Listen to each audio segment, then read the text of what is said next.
Hello दोस्तों, welcome to GS guidelines. दोस्तों बहुत बहुत स्वागत है आप सभी का हमारे यूट्यूब चैनल में। दोस्तों आज हम बायोलॉजी का सेल चैप्टर को पढ़ेंगे, यानी कि कोशिका को पढ़ेंगे। तो वीडियो को अंत तक देखिएगा क्योंकि यह बहुत ही महत्वपूर्ण चैप्टर है। तो दोस्तों वीडियो को शुरू करने से पहले जिन्होंने अभी चैनल को सब्सक्राइब नहीं किया, चैनल को सब्सक्राइब कर दिया और बेल आइकन को प्रेस करें ताकि हर वीडियो का नोटिफिकेशन आपको मिले। तो चलिए दोस्तों शुरू करते हैं। तो चलिए दोस्तों देखते हैं कोशिका यानी सेल क्या है। तो कोशिका सजीवों के शरीर की रचनात्मक और क्रियात्मक इकाई है और प्रायः स्वतः जनन की समर्थ रखती है। यह विभिन्न पदार्थों का वह छोटे से छोटे संगठित रूप है जिसमें वे सभी क्रियाएं होती हैं जिन्हें सामूहिक रूप से हम जीवन कहते हैं। यानी कि मोटा मोटी भाषा में हम लोग कह सकते हैं कि यह छोटी से छोटी इकाई है जिससे शरीर बनता है। तो यह एक बायोलॉजिकल यूनिट है, यानी कि जैविक इकाई है। इसे हम जीवन का एक छोटा सा हिस्सा भी कह सकते हैं। इसके बिना जीवन संभव नहीं है। यह एक स्ट्रक्चरल यूनिट भी है जिसे संरचनात्मक इकाई कहते हैं, और यह फंक्शनल यूनिट भी है, यानी कि क्रियात्मक इकाई भी है। सेल, बहुत सारे सेल मिलकर क्या बनाते हैं दोस्तों? तो बहुत सारे सेल मिलकर बनाते हैं उत्तक यानी टिश्यू, और टिश्यू बहुत सारे टिश्यूज मिलके ऑर्गन बनाते हैं, और बहुत सारे ऑर्गन मिलके सिस्टम बनाते हैं। सिस्टम जैसे कि श्वसन तंत्र, उत्सर्जन तंत्र, पाचन तंत्र इत्यादि, और तंत्र बनकर बहुत सारे तंत्र मिलकर एक शरीर का निर्माण होता है। तो दोस्तों इससे पूछा जाता है स्टडी ऑफ सेल, यानी कि सेल का अध्ययन को क्या कहते हैं? तो साइटोलॉजी कहते हैं। और एक क्वेश्चन बनता है इससे स्टडी ऑफ टिश्यू, तो उत्तकों का अध्ययन को क्या कहते हैं? हिस्टोलॉजी कहते हैं। डिस्कवरी ऑफ सेल, यानी कि कोशिका की खोज। कोशिका की खोज सर्वप्रथम रॉबर्ट हुक ने किया था, लेकिन उन्होंने मृत कोशिका का खोज किया था, डेड सेल का। उसके बाद लिविंग सेल और बैक्टीरिया का खोज, जीवित कोशिका और जीवाणु का खोज एंटोनी वॉन लियनहॉक ने किया था, और जिन्हें हम फादर ऑफ माइक्रोलॉजी भी कहते हैं। अब आता है लार्जेस्ट सेल, यानी कि सबसे बड़ी कोशिका किसमें होती है? तो शत्रुमुर्ग अंडा। अगला क्वेश्चन है स्मॉलेस्ट सेल, सबसे छोटी कोशिका, तो माइक्रोप्लाज्मा।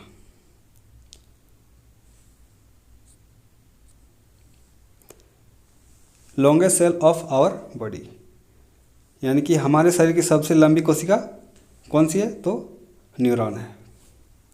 अगला क्वेश्चन है मानव शरीर की सबसे बड़ी कोशिका, largest cell of human body, तो अंडाणु या egg cell. Smallest cell of human body, तो इसका आंसर होगा स्पर्म। मानव शरीर की सबसे छोटी कोशिका शुक्राणु होती है। अब आता है टाइप्स ऑफ सेल, कोशिकाओं के प्रकार। तो पहला प्रकार है यूकैरियोटिक, जिसमें एक नाभिक होता है। यूकैरियोटिक को इंग्लिश में बोलते हैं which contain a nucleus and cell membrane. Example के लिए प्रोटिस्ट यानी कि परजीव, फंगी यानी कवक, प्लांट्स पौधे, एनिमल। याद रखना है दोस्तों, इसमें न्यूक्लियस होता है और यह विकसित होता है। अगला है प्रोकैरियोटिक, जिसमें वास्तविक नाभिक एवं कोशिका झिल्ली अनुपस्थित रहती है, यानी कि इसमें नाभिक और झिल्ली नहीं होती है। Which do not contain nucleus और सेल मेम्ब्रेन, जैसे कि एग्जाम्पल है बैक्टीरिया और आर्की यानी सूक्ष्म जीवों में, और एक होता है साइनो बैक्टीरिया। ये फोटो देख लीजिए।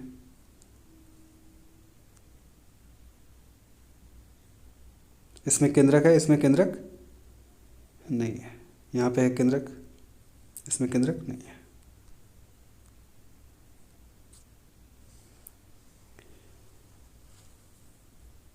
प्रोकैरियोटिक सेल स्ट्रक्चर,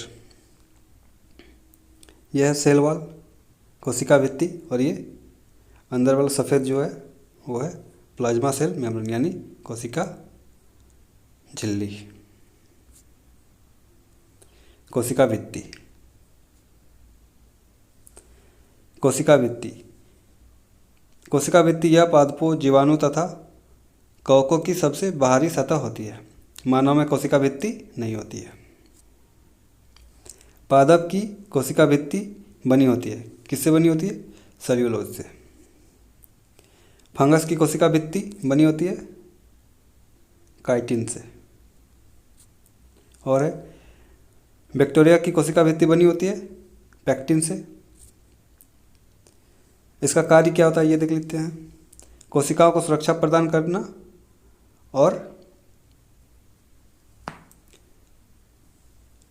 रोशनी एवं उच्च निम्न ताप से सुरक्षा प्रदान करता है, यानी कि हीट जब घटता और बढ़ता है तो ज़रूरत से ज़्यादा हीट और रोशनी से बचाता है।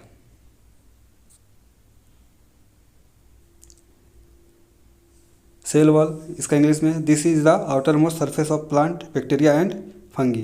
There is no cell wall in humans. Cell wall of plant made up of cellulose. Cell wall of fungus is made of chitin. Cell wall of bacteria is made of pectin और पेप्टिडोग्लिकेन। और work इसका क्या है देख लीजिए। Provides protection to cell light and high low heat. The tendency of cell wall is permeable. कोशिका झिल्ली या सेल प्लाज्मा मेम्ब्रेन, यह जंतु कोशिका की सबसे बाहरी सतह होती है। यह पादप, कवक और बैक्टीरिया की दूसरी सतह होती है। यह लिपिड, वसा मुख्यतः और प्रोटीन से मिलकर बना होता है। कोशिका झिल्ली किससे बना होता है? लिपिड, वसा और प्रोटीन से मिलकर बना हुआ होता है। इसका कार्य होता है यह एक कोशिका के दूसरी कोशिका तक पोषक तत्व का संचार करती है। कोशिका झिल्ली की प्रवृत्ति अर्धपारगम्य होता है। यह देखिए, यह cell membrane, nucleus, ribosome, mitochondrion and cytoplasm. इसका कार्य को याद रखिएगा। यह एक कोशिका से दूसरी कोशिका तक पोषक तत्व का संचार करती है और यह एक कोशिका झिल्ली की प्रवृत्ति अर्ध पारगम्य होती है। कोशिका द्रव्य, कोशिका का द्रव्य भाग होता है। यह जल तथा नमक से मिलकर बना होता है। कोशिका द्रव्य जल तथा नमक से मिलकर बना होता है। इसमें ज़्यादा मात्रा में पानी होती है, अतः यह कोशिका को नमी प्रदान करता है एवं कोशिका के भीतर पोषक तत्वों का संचार करता है।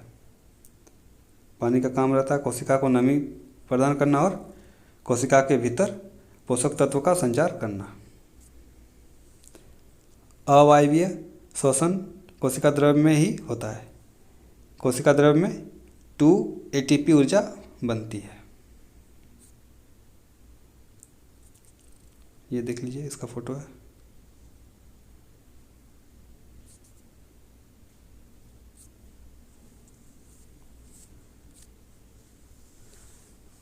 क्रोमोसोम यानी गुणसूत्र। गुणसूत्र DNA और हिस्टोन से बना होता है। यह आनुवंशिकता में मदद करता है। इसका सबसे छोटी इकाई जीन होती है। जीन नाम किसने प्रतिपादित किया था? जोहानसन ने दिया था। यह है गुणसूत्र। इसे इंग्लिश में देख लेते हैं। The chromosomes is made up of DNA and histone. It's help in heredity. It's smallest unit is gene. The name was given by